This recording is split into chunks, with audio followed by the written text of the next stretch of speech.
Hey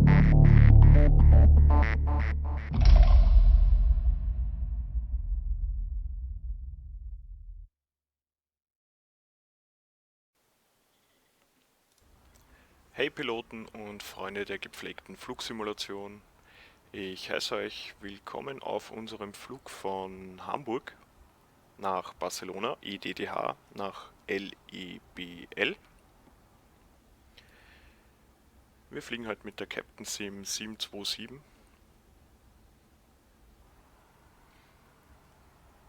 Das Wetter ist ganz okay, auf der Route soll es auch keine größeren Probleme mit dem Wetter geben. Und wir springen einfach mal direkt ins Cockpit. Was ich am Anfang schon erledigt habe, ist jetzt mal das Flugzeug auf Cold and Dark setzen und die EPU starten. Also die EPU versorgt bereits unser Flugzeug mit Strom. Mache ich immer gleich am Anfang, weil eben wie gesagt, da hat Captain Sim einen seltsamen Bug. Wenn man zu lange wartet mit der EPU, dann hat das Flugzeug irgendwann keinen Strom mehr und dann geht gar nichts. Aber egal, so geht das natürlich auch. FS Passengers ladet die Passagiere ein. Dauert noch ungefähr 8 Minuten. Ich mache mir auch hier das Studio auf. Es liegt immer bei mir am zweiten Bildschirm. Das ist die Oberfläche von EasyDock. Hat jetzt auch etwas gedauert, bis ich das zum Laufen bekommen habe.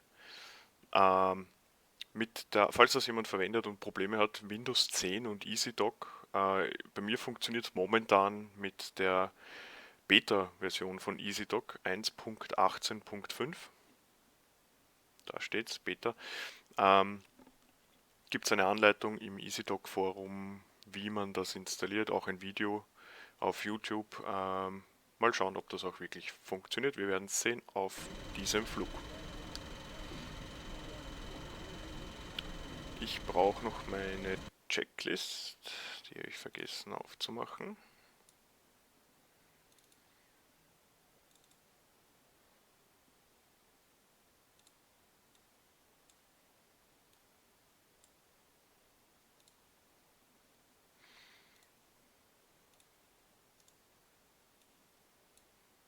So.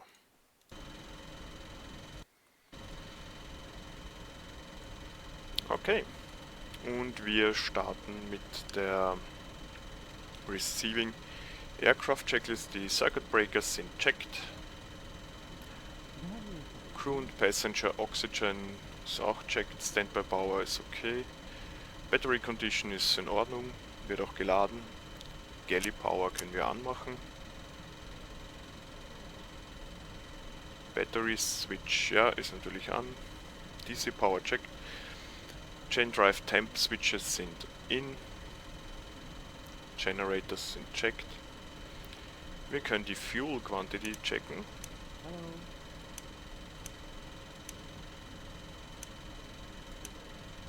Die Anzeigen, sehr gut. Die Fuel Valves sind offen. Crossfeeds lassen wir so. Wir haben in allen 3 Tanks dieselbe Menge an Sprit. Die A-Pumps können wir einschalten.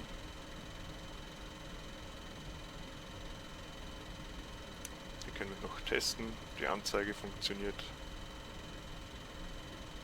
Ground Interconnect ist closed.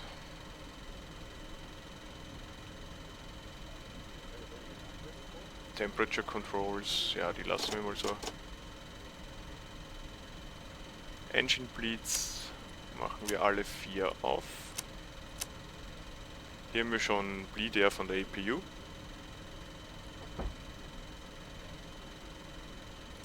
Packs können wir dabei einschalten. Werden jetzt von der EPU auch versorgt. Cooling Doors lassen wir so. Fuel Dump Door ist okay.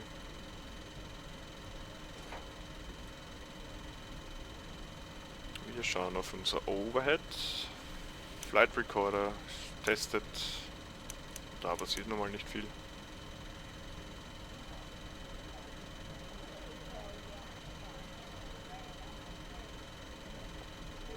Wir können noch eine der B-Pumpen einschalten. Und wir testen das Fire Panel. Okay.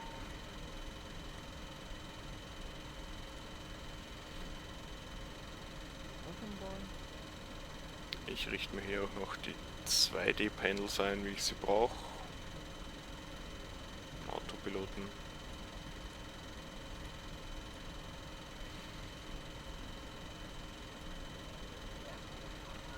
Das machen wir später. Wir stellen uns einen Squawk-Code ein.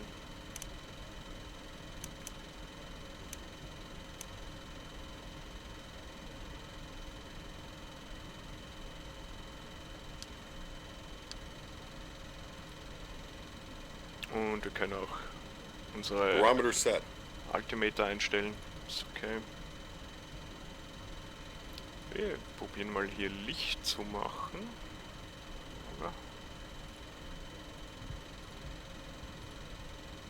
Da weiß ich noch nicht so genau, welches was ist. Ja, passt.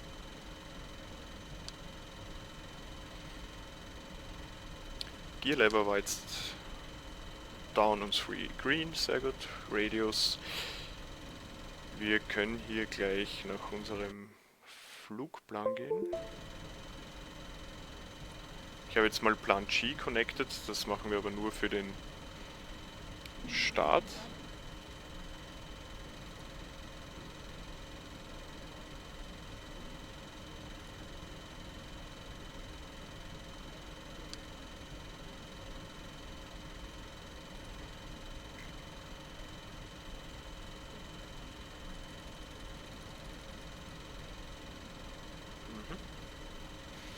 Unser erstes VOA wird sein Ulster ALF auf 115,8.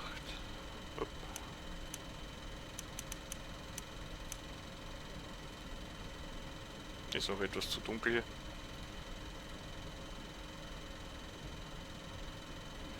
Und auf dem zweiten stellen wir uns ein, unser erstes VOA als Wegpunkt, COL, Cola. Das ist dann schon in Frankreich, wenn mich nicht alles täuscht, auf 108,8.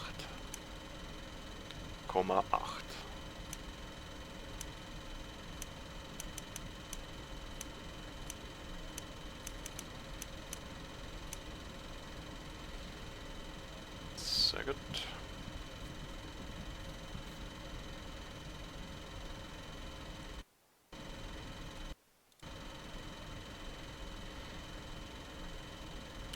Flight Control Switches sind alle capped, sehr gut. Wir testen noch unser Anti-Skid.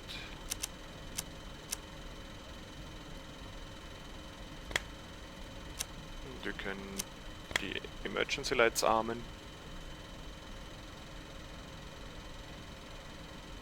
Start Switches sind capped, Fuel Levers sind cut-off.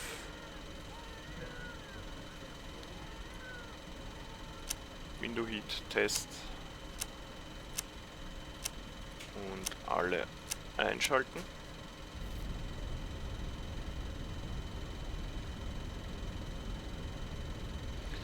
Exterior Lights, die Nav Lights da allein.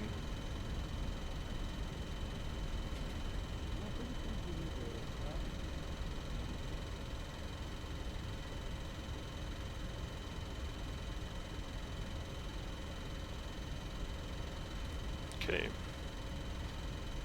Das wäre soweit von der Receiving Checklist, Receiving Aircraft Checklist.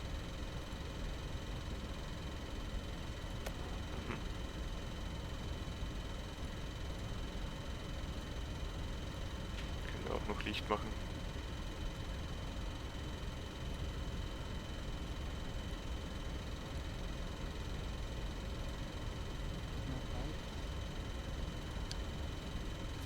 Unsere Passagiere sind alle eingeladen.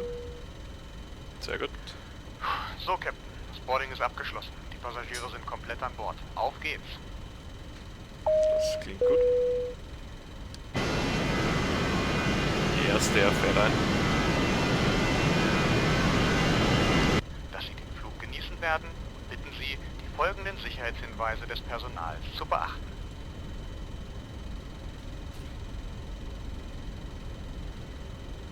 Okay, wir gehen die Before Start Checkliste durch.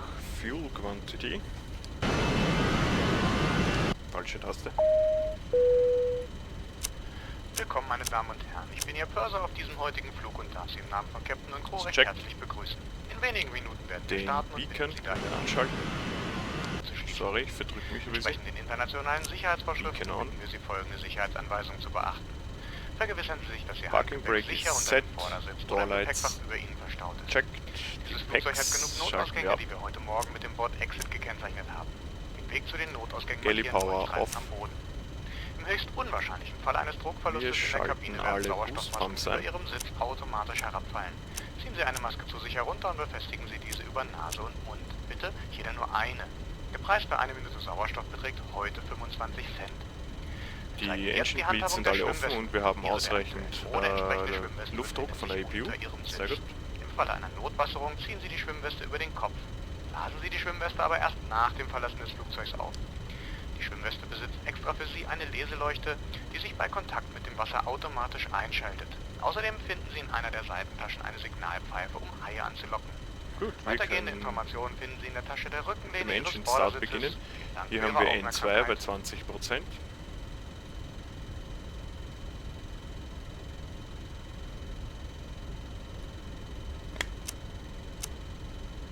Wir starten das linke Triebwerk.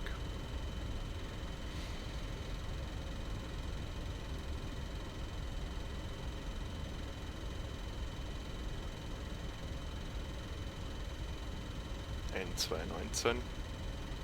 Wir stellen auf Start.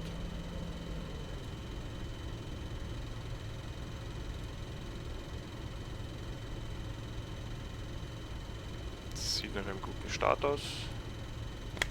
Das mittlere Triebwerk.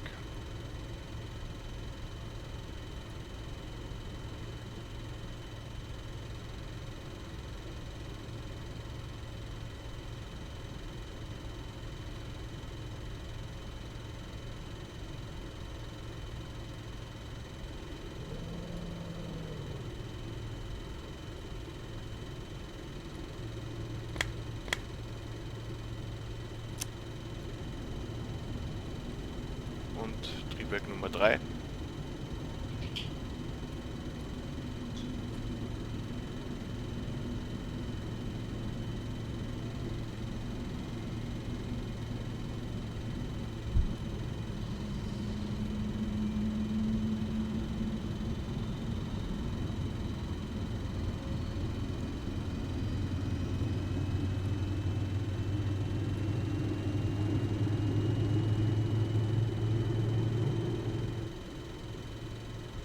Wir geben alle Engines in den Idle-Zustand.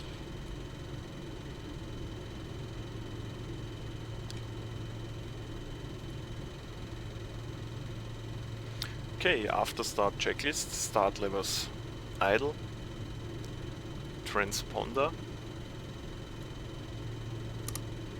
auf Standby. Wir können auch unser Wetterradar auf Standby setzen.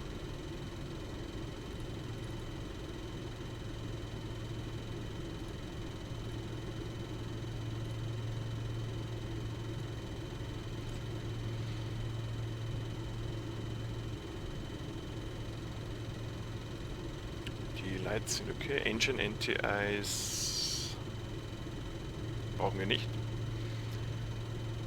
Galley Power schalten wir wieder an.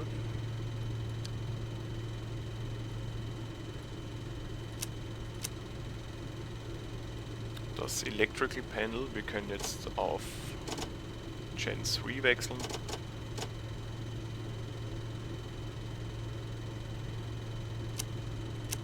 Packs können wir anschalten. Zum Strom werden wir jetzt die APU ausstellen.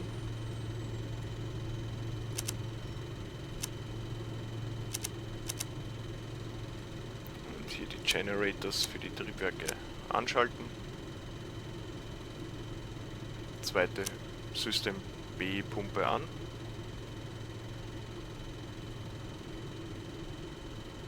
Wir schließen die beiden mittleren Bleeds. Backs sind on.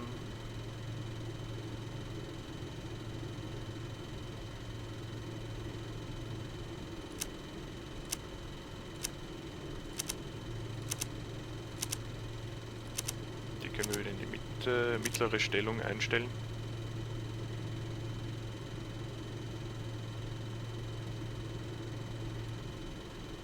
Das sieht soweit gut aus. Hier sind nur die Doors. Pressurization System ist auf Auto. Sehr gut.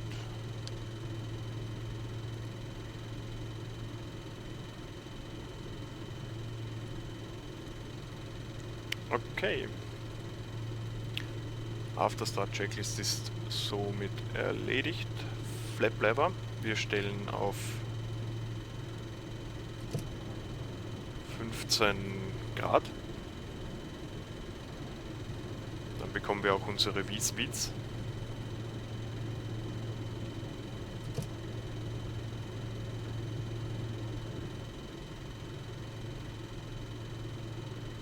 Wir können noch unsere EPA einstellen auf 1,80.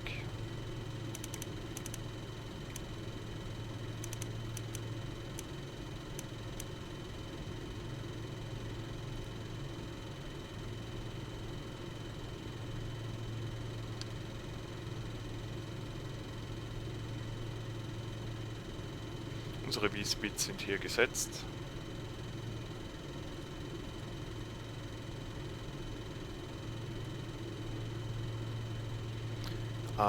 Wir werden heute starten von der Runway 23, glaube ich, mit Windows 230, das ist perfekt. Das heißt, wir stellen das Heading auf 230.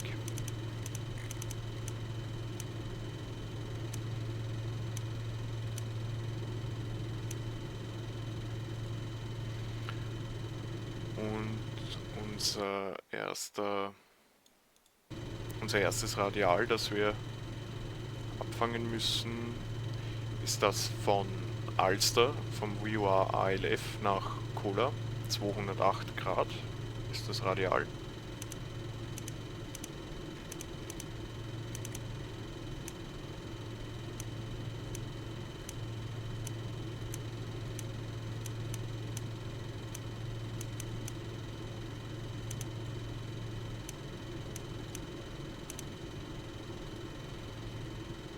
Hier stellen wir ein DMI 2, damit wir sehen, wann wir uns dem VOA Cola nähern. Die Flight Instruments sind somit eingestellt. Yaw Tempers sind an. Stabilizer Trim, wir stellen hier auf in den grünen Bereich ein wenig Nose ab. Takeoff und Data Bugs sind set. Cabin Pressurization ist okay. Wir checken nochmal, ob die Bleeds okay sind, passen. Packs sind on. APU Master ist off. Okay. Sehr gut. Dann können wir mit dem Taxi beginnen. Wie wir zu unserer Runway kommen.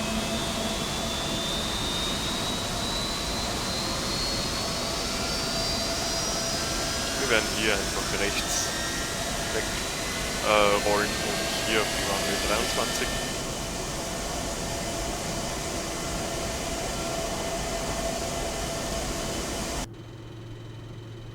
Sehr gut. Wir lösen die Bremse. Und zuerst schauen wir aber noch, ob unsere Controls funktionieren. Sehr gut, spricht alles an. Das Radar funktioniert. Wunderbar.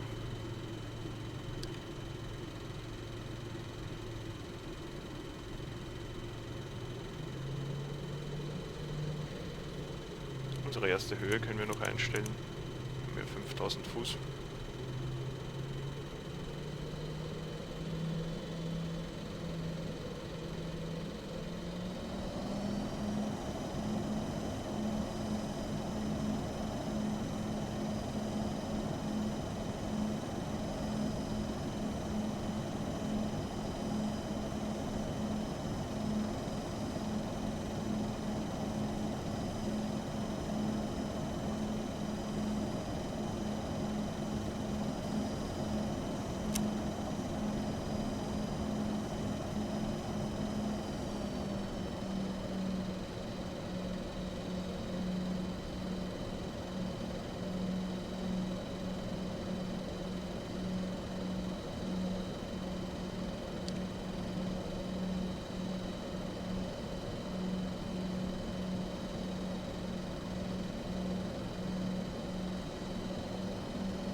Okay, hier ist unser Runway Entry.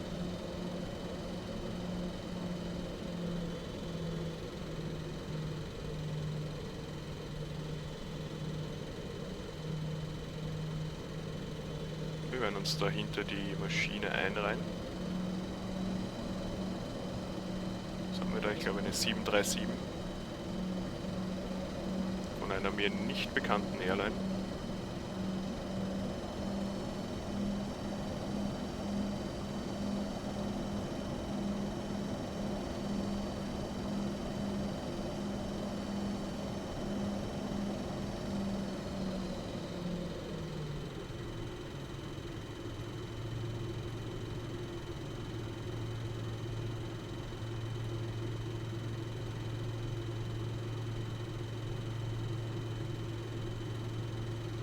Während die Maschine startet, werden wir unsere Before-Takeoff-Checklist durchgehen. Die Strobe Lights, ja, die sind an mit den Nav Lights. Pitot Heat können wir noch anmachen. Transponder stellen wir gleich auf On. Takeoff ist okay. Fuel Panel ist set. Wir checken nochmal. Alle Pumps on und die Crossfeeds richtig eingestellt. Boost Pumps sind on. Okay. Das hört sich nach einem Start an. Wir stellen unser Wetterradar noch auf On. Dauert ein wenig, bis sich die Antenne eingestellt hat.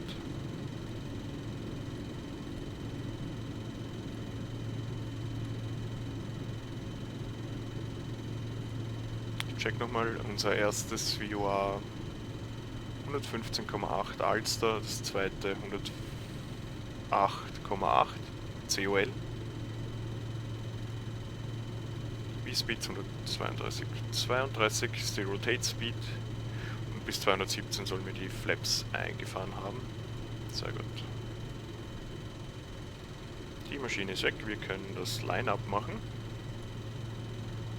Das heißt, Taxi Lights off, die Turn-off Lights auch und die Landing Lights on.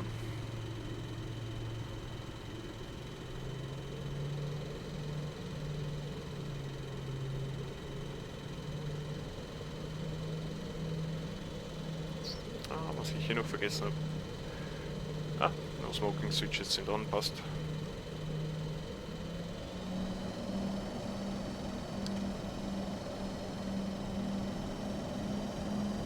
Ich hoffe, es kommt jetzt hier kein Flugzeug an, aber die Collisions sind abgeschalten, das heißt, sollte kein Problem sein, wenn wirklich wer landet, oder er macht halt einfach einen Go-Around.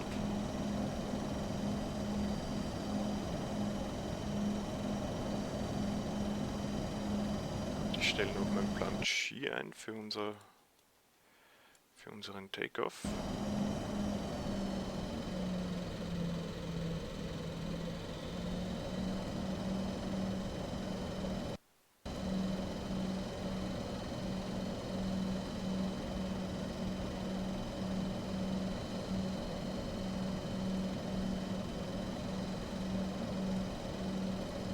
Wetterradar stellen wir gleich noch richtig ein.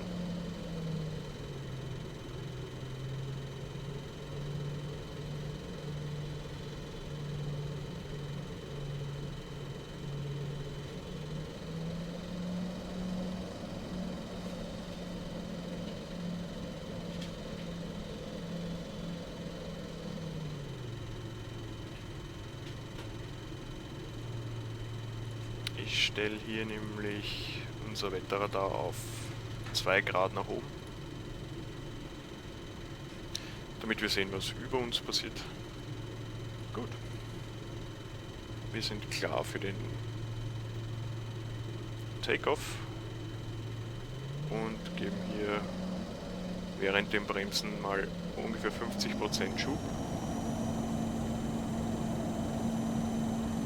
Triebwerke laufen alle gleichmäßig, gehen von der Bremse und geben Take-Off-Schub.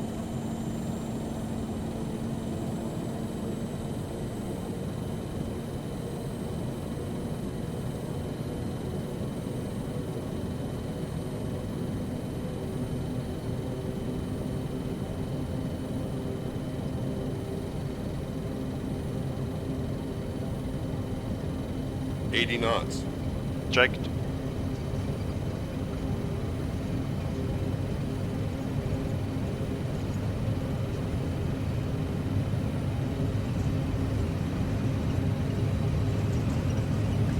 V1.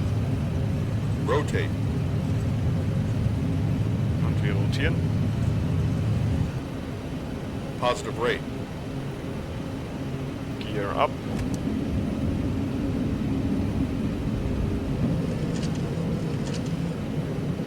Gear up.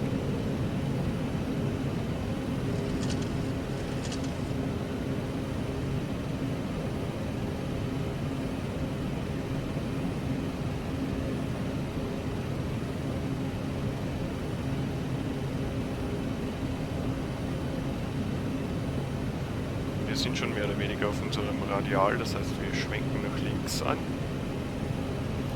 Wir fahren die Flaps ein Stück ein.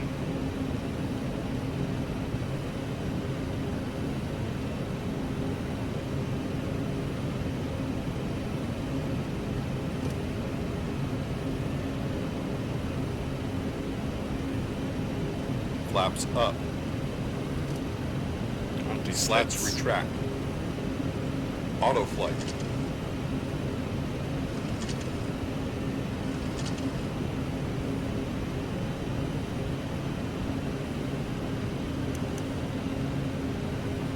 Heading hold on.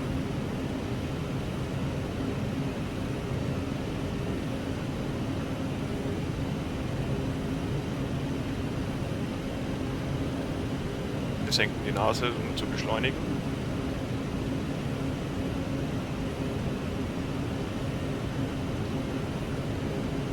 Warning.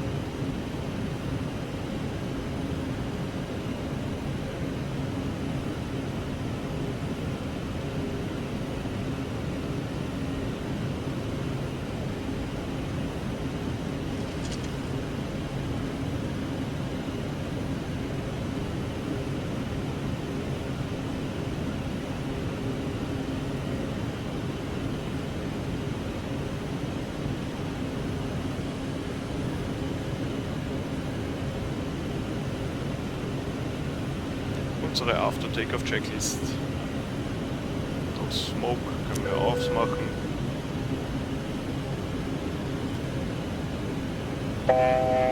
Gears up and off. Flaps sind up. Fuel panel is set. Okay.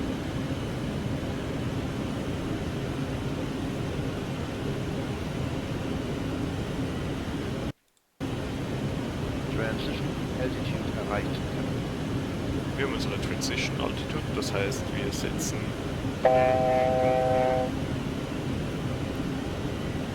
unseren Altimeter auf 1013.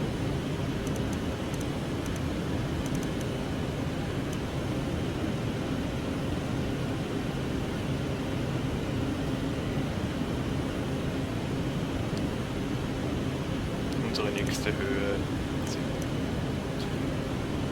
10.000 Fuß.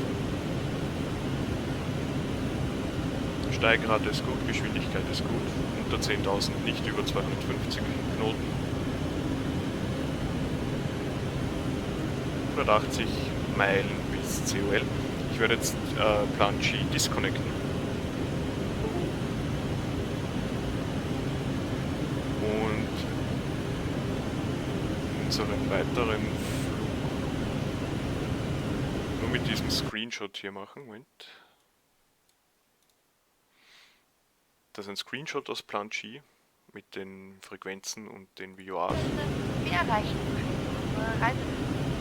Wir dürfen uns gefahrlos Geräte und Mobilität.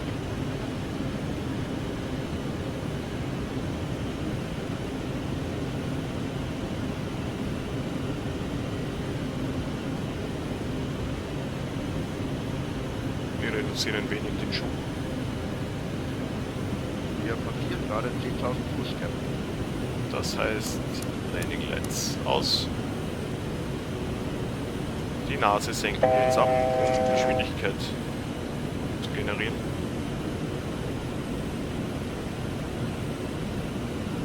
Schub wieder etwas mehr.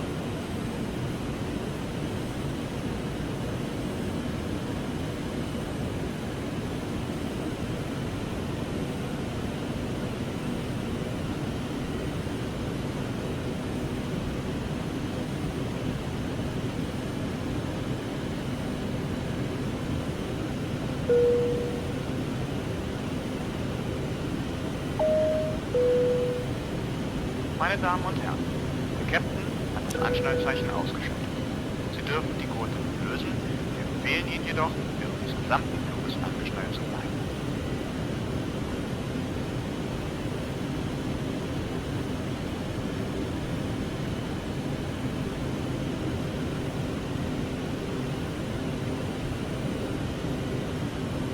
Wir schauen uns das Ganze mal von außen an.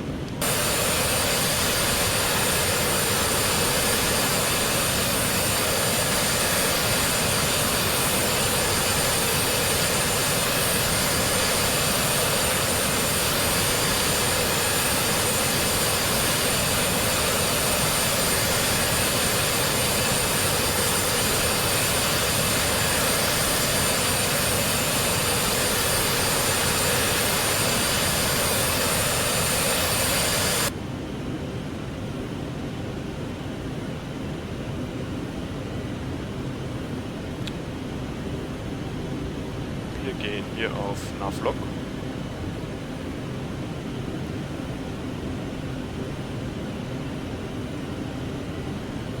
Dazu müssen wir Heading Select ausschalten, genau.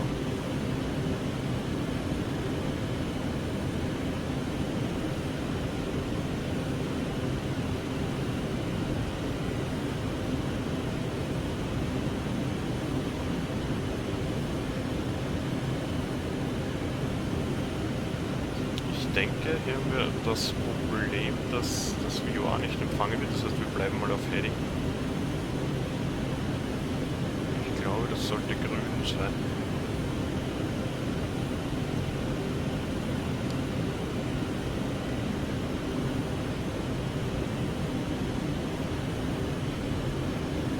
Okay, das Speed ist jetzt fast schon zu hoch. Wir heben unsere Nase, um mehr zu steigen und um Geschwindigkeit zu senken. Unsere Reiseflughöhe werden 31.000 Fuß sein.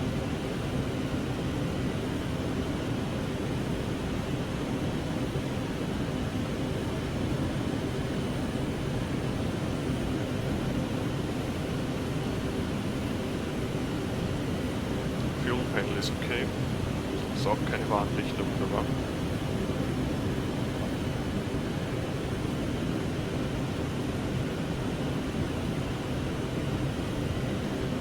Knoten im Climb ist okay. Ich probiere mal aus und wechsle auf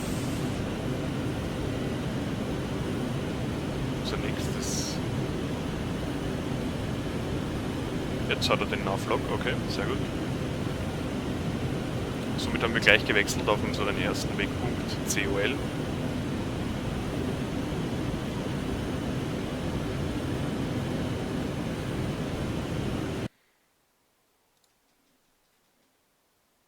Ich muss mir nur kurz das Bild nochmal öffnen,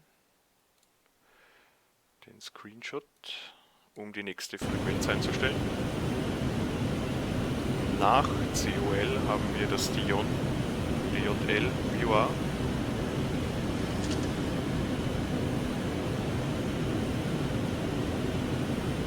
Unser Autopilot fängt jetzt das Radial 208 in Richtung ab.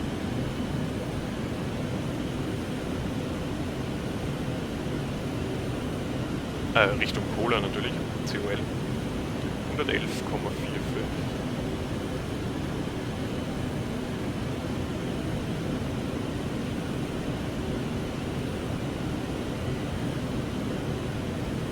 Und wenn wir das VOA Dijon in Reichweite haben, werden wir hier auf die W2 die Entfernung dazu sehen.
können die Lichter abschalten. Das ist hell genug. Sieht so auch besser aus, wie ich finde.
Auf unserem Plan sehe ich gerade auch, das VOACOL ist scheinbar auch noch in Deutschland. Das ist bei Siegen, nordwestlich von Frankfurt, östlich von Köln.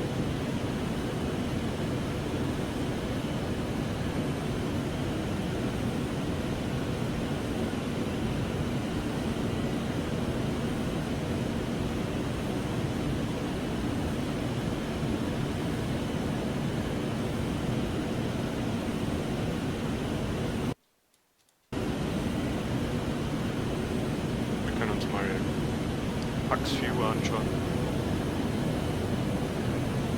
Unsere Lichter sind da etwas hinter dem Flugzeug her.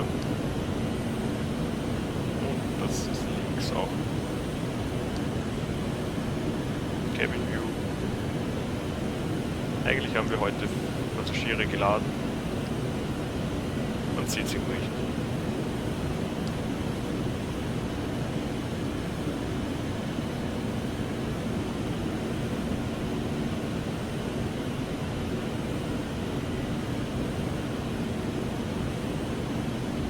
Senken die Nase noch ein Stück, um wieder etwas mehr Geschwindigkeit zu generieren.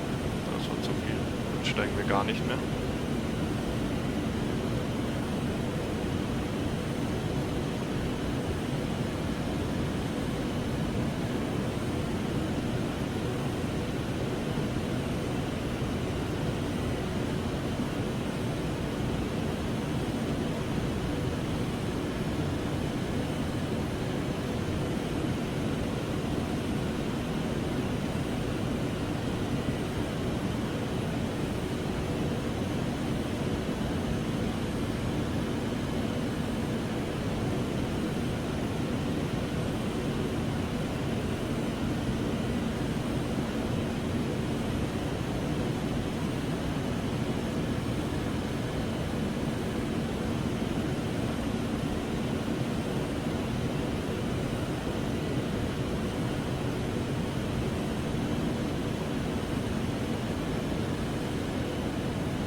werden nochmal etwas Schub geben.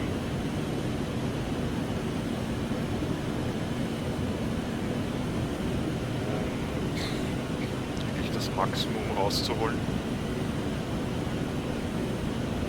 Alles noch im grünen Bereich, das ist gut.